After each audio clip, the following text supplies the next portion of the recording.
Hello friends, this is Vijay Raj Pusp and welcome to Learner Eyes by Vijay Raj Pusp. Today we are going to discuss divisibility rule, विभाज्यता या भाजकता का नियम। Number system के तहत ही यह भी एक chapter है जिसे हम लोग आज अध्ययन करेंगे। तो डिविजिबिलिटी रूल, विभाज्यता का नियम हम लोग शुरू करते हैं सबसे पहले 2 से। कोई भी संख्या जो है 2 से डिविजिबल या विभाज्य कब होगा? तो इंड विथ 0, 2, 4, 6, 8 यदि कोई संख्या का अंतिम डिजिट 0, 2, 4, 6 या 8 हो तो वह 2 से डिविजिबल यानी 2 से विभाज्य होगा। अगर एग्जाम्पल के लिए देखिए 78320, इसका लास्ट डिजिट अगर आप देखिएगा तो 0 है और किसी भी संख्या के अंतिम अंक अगर इसमें से कोई भी हो 0, 2, 4, 6, 8 तो वह 2 से विभाजित होगा। तो यहाँ पे इसका अंतिम जो डिजिट है वह 0 है यानी यह 2 से विभाजित होगा। कोई भी एग्जाम्पल ले सकते हैं। अगर मान लिया जाए हम इस तरीके से एग्जाम्पल लिखें, यह 2 से विभाज्य है या नहीं, तो हम कैसे पता करेंगे? देखेंगे इसका लास्ट डिजिट। तो लास्ट डिजिट अगर इसका देखा जाए तो इसका अंतिम जो अंक है वह 6 है, 6 है। और मेरा देखिए नियम भी कहता है कि 2, 0, 2, 4, 6, 8 इसमें से कोई भी अंक किसी भी संख्या के अंतिम अंक पर हो तो वह 2 से विभाजित होगा। तो यहाँ पे अंतिम जो अंक है वह 6 है, यह 2 से पूरी तरह विभाजित होगा। तो आइए 3 से विभाज्यता का नियम हम लोग देखते हैं। सम ऑफ डिजिट डिविजिबल बाय 3, किसी भी संख्या के सभी अंकों का योग अगर 3 से पूरी तरह विभाज्य हो जाए तो हम कहेंगे कि वह 3 से विभाज्य है। जैसे हमारे पास एग्जाम्पल है 4, 5, 3, 6, 7, 2, 8, 1, क्या 3 से डिविजिबल है या नहीं, या 3 से विभाजित है या नहीं, तो हम कैसे पता करेंगे? तो मेरा नियम कहता है कि सभी अंकों को जोड़ दिया जाए और जोड़ने के बाद 3 से विभाजित किया जाए। यदि उसका रिमाइंडर, उसका शेषफल 0 हो जाए तो हम कहेंगे कि वह 3 से विभाज्य है। तो आइए चेक करते हैं।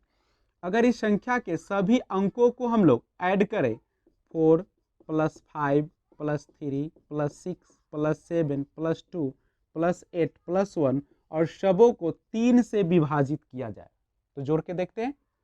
4 और 5 9 और 3 12, 6 18, 18 और 7 25 और 2 27, 27 और 8 35 और 1 36, यानी टोटल हुआ 36। और 3 से अगर हम इसे भाग देकर चेक करें तो 3 से एक बार 3, 6, 3 दूनी 6, यानी यहाँ पे हमारा जो शेषफल आया 0, इसका मतलब है कि यह जो हमारा संख्या है वह 3 से पूरी तरह विभाज्य होगा। और संख्या को देखिए, कोई भी संख्या हो अगर उसके सारे अंकों का योग 3 से पूरी तरह विभाज्य हो जाए, शेषफल 0 आ जाए, तो हम कहेंगे कि वह 3 से विभाज्य है। जैसे संख्या है, अगर हमसे पूछ दिया जाए 3, 4, 3, अगर इस रूप में कोई संख्या है, अगर आपको दे दिया जाए 3, 4, 3 क्या 3 से विभाज्य है या नहीं, तो आप कैसे चेक करेंगे? तो हम सबको ऐड करते हैं 3 + 4 + 3 / 3, तो कितना होगा? 3 और 4 7 और 3 10 और बटे 3, और 3 को अगर 10 से हम लोग भाग दे के चेक कीजिए, 3 3 जा 9 और 1 शेष गिरेगा तो क्या यह विभाजित होगा? यानी 343 जो है 343 वह 3 से विभाजित नहीं होगा। अब आइए हम लोग देखते हैं नेक्स्ट रूल, 4 का रूल देखते हैं।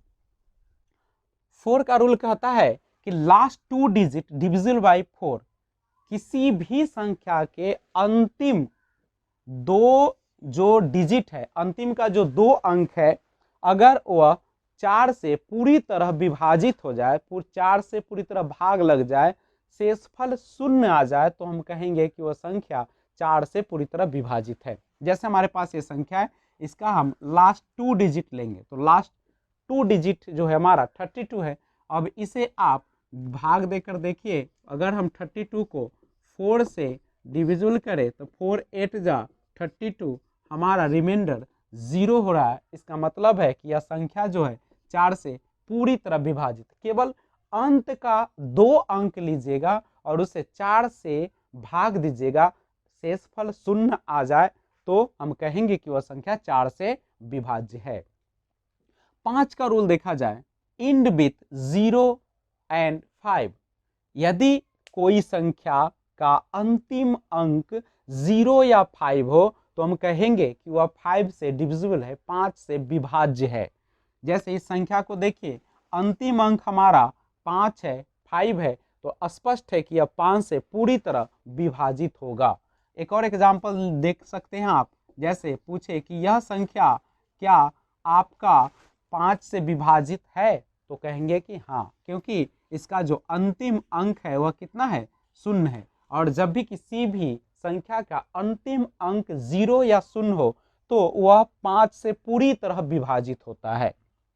6 का रूल देखा जाए, 6 के समझिए, 6 का अगर हम गुणनखंड करें तो यह 2 और 3 के रूप में आएगा, यानी 2 × 3, यानी वैसी संख्या जो 2 से विभाजित हो और 3 से पूरी तरह विभाजित हो तो वह संख्या 6 से भी पूरी तरह विभाजित होगी। 2 का नियम आपके पास है, 2 से विभाजित होने वाले संख्या वह संख्या होती है जिसका अंतिम अंक 0, 2, 4, 6, 8 होना चाहिए। तो क्या पहले 2 का रूल देख लेते हैं, इसमें क्या 2 का रूल पालन कर रहा है?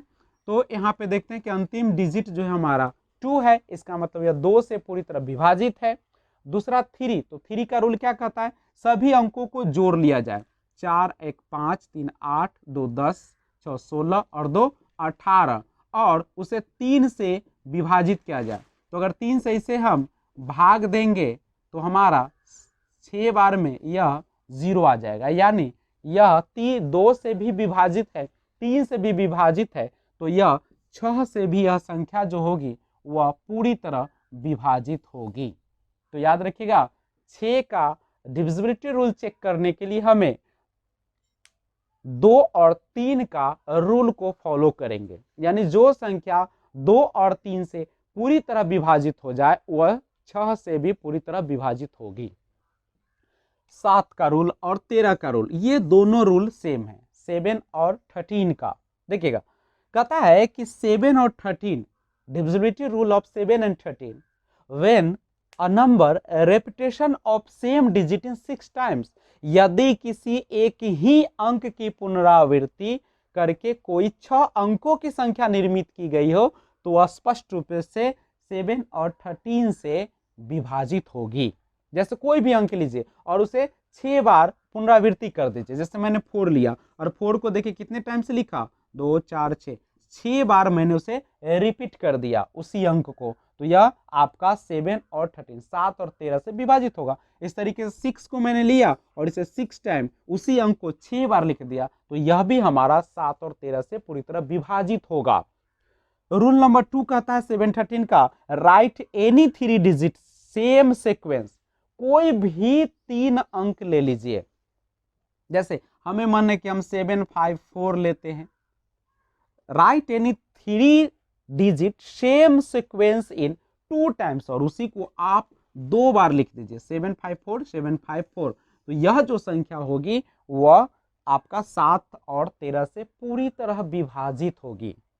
जैसे आपने यहाँ पे लिया 5 6 7, मैंने एक बार फिर से ले लिया, 2 बार लेना है, 5 6 7 5 6 7, तो यह जो पूरी संख्या होगी वह भी 7 और 13 से विभाजित होगी। इस तरीके से 3 4 5 3 4 5 2 बार मैंने ले लिया तो यह भी 7 और 13 से विभाजित होगी। पहला नियम कहा कि आप किसी भी अंक को 6 बार पुनरावृत्ति करके 6 बार रिपीट करके लिख दीजिए तो वह आपका 7 और 13 से विभाजित होगा। दूसरा नियम कहता है कि आप किसी भी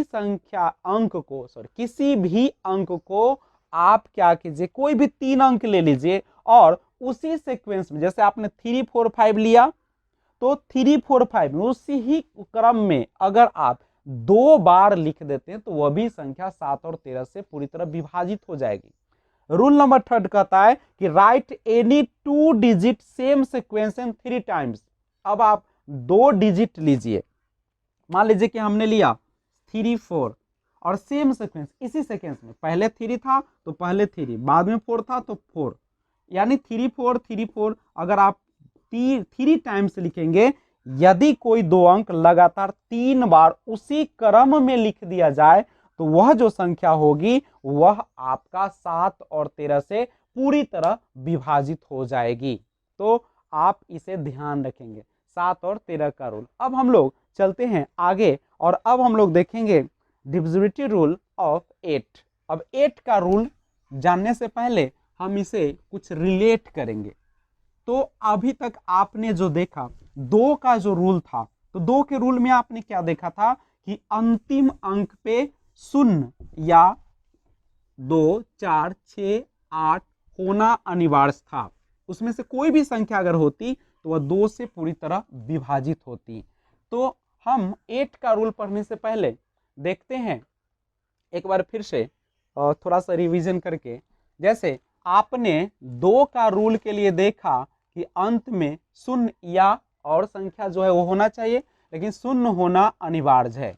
लेकिन अगर हम इसमें 4 का रूल चेक करें तो 4 के रूल में आपने क्या देखा था, लास्ट का 2 डिजिट जो है डिविजिबल होना चाहिए, या अंत में 2 शून्य अगर हो जाए, किसी भी संख्या के अंतिम अंक 2 0 आ जाए तो वह भी 4 से विभाजित होगा। अब समझिए, आप इसको देखते जाइए, 2 2 दूनी 4, 4 दूनी कितना हो जाएगा 8, यानी इसको देखिए तो 2 के पावर 1 था, ये 2 के पावर 2 था, ये 2 के पावर कितना है आपका 3 है।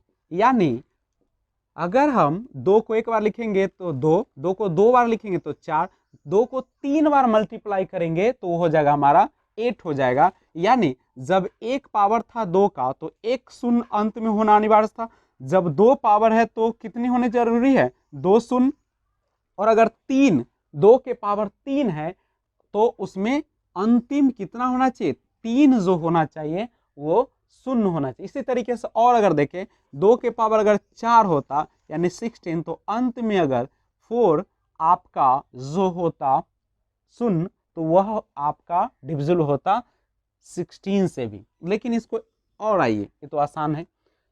8 का डिविजिबिलिटी रूल चेक करते हैं तो कहता है कि इसमें लास्ट का 3 डिजिट, यानी लास्ट 3 डिजिट डिविजिबल बाई 8, यानी किसी भी संख्या का अंतिम 3 अंक अगर 8 से पूरी तरह विभाजित हो जाए तो हम कहेंगे कि वह संख्या जो है 8 से विभाजित है। एग्जाम्पल के तौर पर आप लीजिए, मान लीजिए मेरे पास यह नंबर है, हम यहाँ पे क्या करते हैं कि कह रहा है कि लास्ट 3 डिजिट, इसका 3 डिजिट आप ले लीजिए 2 4 8, और इसे आप 8 से डिवाइड कीजिए तो 8 3 जा 24 आपका ये हो जाएगा।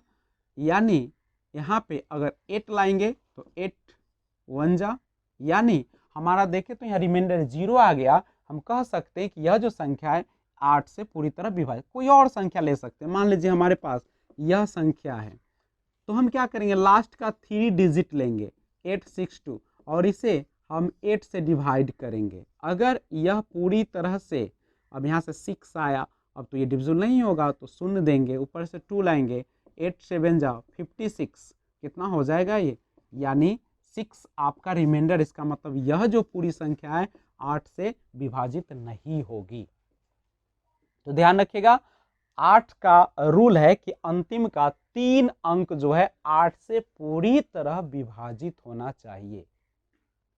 यानी आपने देखा था कि 4 के लिए लास्ट 2 डिजिट डिविजिबल बाई 4 होना चाहिए था, और 8 में आपने रूल देखा कि लास्ट 3 डिजिट डिविजिबल बाई 8 होना चाहिए, तभी यह संख्या जो है पूरी तरह विभाजित होगी 8 से।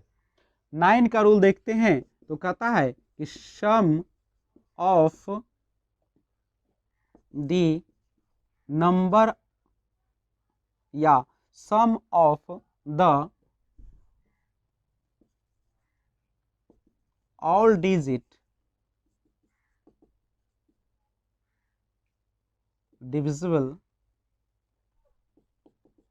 Bye 9। Sum of the all digit, यानी किसी भी संख्या अगर का सभी अंकों का योग 9 से पूरी तरह विभाजित हो जाए तो हम कहेंगे कि वह संख्या 9 से विभाजित है। देखते हैं चेक करके।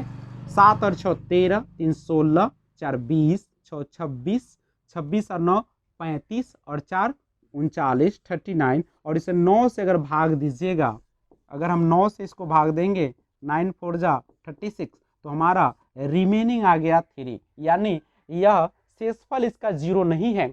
तो हम कह सकते हैं कि यह संख्या जो है 9 से पूरी तरह विभाजित नहीं होगी। ये 9 का रूल है। अगर 10 का रूल हम देखें तो 10 का रूल क्या कहता है? 10 का रूल कहता है कि अगर संख्या का अंतिम अंक जो है 0 हो तो हम कहेंगे कि वह संख्या 10 से पूरी तरह विभाजित है। यानी कोई भी संख्या हो, उसका अंतिम जो अंक है अगर 0 आ जाए तो हम कहें कि वह संख्या पूरी तरह 10 से विभाजित है। जैसे अगर कोई संख्या मान लीजिए 3 4, यानी हम कह सकते हैं 10 का डिविजिबिलिटी रूल अगर हम चेक करें तो हम यहाँ से कह सकते हैं 10 का लास्ट डिजिट कितना होना चाहिए? 0 होना चाहिए। एग्जाम्पल के तौर पर देख लीजिए, कोई भी संख्या लीजिए और उसका अंतिम अंक जो है अगर 0 होगा तो हम कहेंगे कि वह संख्या 10 से विभाजित होगा। उसके बाद सबसे महत्वपूर्ण रूल जो आती है वह है हमारा डिविजिबिलिटी रूल 11 का, 11 से विभाज्यता या भाजकता का नियम। तो इसका में क्या करेंगे, तो इस 11 से डिविजिबिलिटी चेक करने के लिए हम लोग place of even and odd digit का क्या कीजिएगा, place of even and odd digit दोनों का अलग अलग सम निकालेंगे। यानी इवन प्लेस का सम निकालिए, ऑड प्लेस का सम निकालिए, और इवन और ऑड दोनों का डिफरेंस करेंगे, अंतर करेंगे।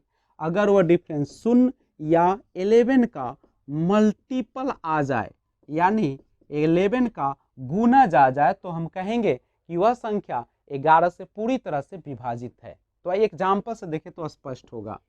जैसे आपके पास संख्या है 96732447, इस तरीके से दिया है। ये है हमारा ऑड प्लेस, ये है हमारा इवन प्लेस। यानी सबसे पहले हम ऑड प्लेस को देख लेते हैं। ऑड प्लेस ये है हमारा ऑड प्लेस, यानी 9 + 7 + 2 + 6 + 9। और इवन प्लेस को देख लिया जाए तो इवन प्लेस है मेरा ये, यानी 6 + 3 + 4 + 7, और दोनों को ऐड करके हम सब्ट्रैक्ट यानी घटा लेंगे। तो 9 7 16, 2 18, 6 24, और 24 और 9 33, 6 और 7 13 13। अब यहाँ पे देखिए 6 7 4, यह है आपका 6 7, सॉरी ये तो गलत हो गया आपका। यहाँ पे इवन प्लेस से लिखेंगे तो 6 के बाद है आपका 3 4 7। एक बार चेक कर लेंगे आप लोग, 9 7 2 6 9। तो इसका अगर ऐड कीजिएगा 6 और 3 9, 4 13 और 7 20, और दोनों का आप सब्सट्रैक्ट कर ले, घटा ले। तो अगर हम घटाते हैं तो यह आएगा 13। क्या यह 0 है? नहीं। क्या 11 का मल्टीपल है? 11 का गुणज है, 11 से उसमें भाग लग रही है? तो नहीं पूरी तरह से लग रही है। इसका मतलब है कि यह संख्या जो है 11 का से डिविजिबल नहीं है। और अगर आपको कंफ्यूजन हो रही है तो और देख लीजिए एक एग्जांपल। मान लीजिए कि मेरे पास इस तरीके से कोई संख्या दिया है, तो हम देखते हैं सबसे पहले ऑड का। 6 6 12, 8 20 और 3 23, 9 7 16, 16 और 4 20। तो इसका भी अंतर आया 3, जो कि न तो 0 है और न 11 से विभाजित होगा। तो हम कह सकते हैं कि यह भी संख्या 11 से विभाजित नहीं होगा। तो ये पूरा था हमारा डिविजिबिलिटी रूल। अब इससे आधारित हम कुछ क्वेश्चन को देखते हैं, कैसे आपके एग्जाम में क्वेश्चन पूछे जाते हैं। तो क्वेश्चन जो आते हैं इससे सबसे पहले सिंपल तरीके में तो ऐसे ही रहेगा, संख्या दे देगा और आपसे डिविजिबिलिटी रूल पूछ लिया जाएगा। लेकिन अगर आपसे इस तरीके से क्वेश्चन पूछा जाए, मान लीजिए आपके पास संख्या दिया है कोई सॉरी, अगर आपके पास कोई संख्या है 7, 5, 3, 2 और पूछा जा रहा है कि is this number is divisible by 3, क्या यह संख्या 3 से डिविजिबल है? तो सिंपल आप बना देंगे, इसको ऐड करके देख लेंगे। 7 और 5 12, 3 15 और 2 17। क्या 17 3 से विभाजित होगी? नहीं, इसका मतलब 3 से विभाजित नहीं है। लेकिन आपको इस तरीके से क्वेश्चन दे देगा, यहाँ पे स्टार दे दे और पूछे कि स्टार के स्थान पर क्या लिखा जाए कि वह 3 से पूरी तरह विभाजित हो जाए। तो आप देखिए, रूल कहता है कि सबको आप ऐड कर दीजिए और जो ऐड करके आएगा उसे 3 से भाग दीजिए। तो ऐड करिए, 7 और 5 12, 3 15 और 2 17। 17 है, क्या 3 से लगेगा? नहीं। अगर मान लिया जाए स्टार के जगह पे 1 होता तो 17 और 1 18 होता और यह 18 3 से पूरी तरह से विभाजित होती। तो कितना, यानी स्टार के जगह पे 1 अगर हम रख दे तो वह पूरी तरह से 3 से विभाजित हो जाएगी। यानी आंसर हो जाएगा हमारा कितना? आंसर हो जाएगा 1 हो जाएंगे। इसी तरीके से क्वेश्चन आपको दे दें 6 7 9 4 स्टार 3 2, क्या 11 से डिविजिबल होना है तो x का वैल्यू बताए। अगर यह संख्या सॉरी, अगर यह संख्या 11 से डिविजिबल है तो हमें स्टार का वैल्यू बताए। नियम आपको पता है, सबसे पहले हम लोग क्या करते हैं कि ऑड प्लेस को ऐड करते हैं। तो हम ऑड प्लेस को ऐड करते हैं, 6 और 9 15, 15 और 2 17 और प्लस मेरा क्या रहेगा? स्टार, और उसको हम घटाएंगे इवन प्लेस को, सम संख्या स्थान, सम स्थान के अंक को। 7 और 4 11, 11 और 3 कितना हो जाएगा? 11 और 3 14 हो जाएगा। आप गौर कीजिए, 17 में से 14 गया 3 होगा और हमें या तो शून्य आना चाहिए, शून्य तो कभी आएगा नहीं क्योंकि 17 में यहाँ ऐड कुछ भी कीजिएगा तो वह आपका जो होगा 14 से बड़ा होगा, तो शून्य नहीं होगी। तो हमें देखना है कि 11 के मल्टीपल के रूप में आना चाहिए। तो हम 17 में कितना जोड़ के 14 घटा दें कि वह मेरा संख्या 11 से विभाजित हो जाए। सिंपल समझिए, 17 में से आप 14 घटाइएगा तो 3 होगा। आप अगर 17 में से 14 को घटा देंगे तो आपके पास कितना होगा? 3 होगा। अगर इसके जगह पे 8 और होता तो ये 11 होता और 11 से क्या हो जाता? पूरी तरह से विभाजित हो जाती। यानी इसमें अगर हम 8 और जोड़ देते, तब देख लीजिए चेक करके, 17 और 8 कितना हो जाएगा? 25 और 14 घटाएगा तो 11 होगा। यानी 11 जो होगा 11 से पूरी तरह से विभाजित होगा। यानी हम कह सकते हैं कि ये स्टार का जो वैल्यू होगा, आपका जो आंसर होगा, यानी स्टार का जो मान होगा वह कितना होगा? 8 होगा। इस तरीके से आपको कोई भी क्वेश्चन इस तरीके का पूछा जाए तो आप अपने दिमाग में रूल को रखेंगे कि क्या है डिविजिबिलिटी रूल, सबको दिमाग में रखिएगा, आपसे एक भी क्वेश्चन इसका नहीं छूटेगा। एक और क्वेश्चन देखा जाए, अगर आपसे पूछ लिया जाए कि आप हमें बताइए यह जो संख्या है 6 9 स्टार 2 3 4 6, क्या यह संख्या जो है वह हमारा पूरी तरह से आपका 9 से डिविजिबल है, 9 से पूरी तरह से इसमें भाग लगती है, विभाजित है, डिविजिबल है। तो आप हमें बताइए यह स्टार का वैल्यू कितना होगा। तो सिंपल सा 9 का भी रूल आप जानते हैं कि सभी अंकों को जोड़ दे और जोड़ने के बाद उसे 9 से भाग देंगे। अगर भाग देने के बाद उसका अंतिम जो अंक होगा वह, यानी पूरी तरह से वह पूरा संख्या अगर विभाजित होकर शून्य रिमाइंडर शेषफल आ जाए, यानी कोई इस पूरे संख्या को स्टार का ऐसा मान रखेंगे जिसको जोड़ने के बाद 9 से पूरी तरह विभाजित हो जाए, तो हम कहेंगे कि वो 9 से विभाजित है। तो आइए जोड़ के देखते हैं। 9 6 15, 15 और 2 17, 17 और 3 20, 20 4 24, 24 और 6 30, और 30 क्या 9 से विभाजित होगा? नहीं होगा। अगर तो कितना स्टार की जगह और रखते जो हमारा 9 से कट जाता, 9 से विभाजित तो 6 रखते तो हो जाता मेरा 36, और 36 को 9 से विभाजित करते तो मेरा आंसर आ जाता, क्योंकि यानी हम स्टार के जगह पे कितना रखेंगे? 6 रखेंगे। तो इस तरीके से आप डिविजिबिलिटी का जितने भी क्वेश्चन होंगे वह आप आसानी से बना पाएंगे। अगर आपको यह वीडियो अच्छी लगी तो आप उसे लाइक, शेयर, सब्सक्राइब और बेल आइकन दबाना ना भूलें। Keep watching, stay home, stay safe, take care. धन्यवाद। जय हिंद, जय भारत।